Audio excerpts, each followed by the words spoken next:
பிள்ளையார் கோவிலில் இஸ்லாமிய மதத்தைச் சேர்ந்த ஒருவர் தொழுகை நடத்துகிறார். இதை பிள்ளையார் கோவில் பூசாரி இங்கு தொழுகை நடத்தக்கூடாது தம்பி என்று சொன்னதற்கு மிரட்டல் விடுகிறார் இவர்.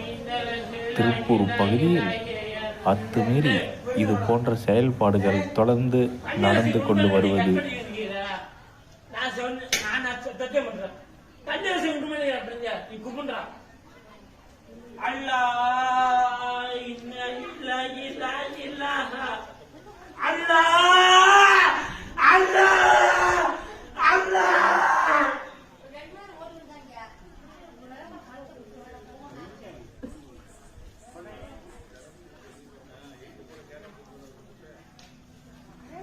ரெக்கார்டு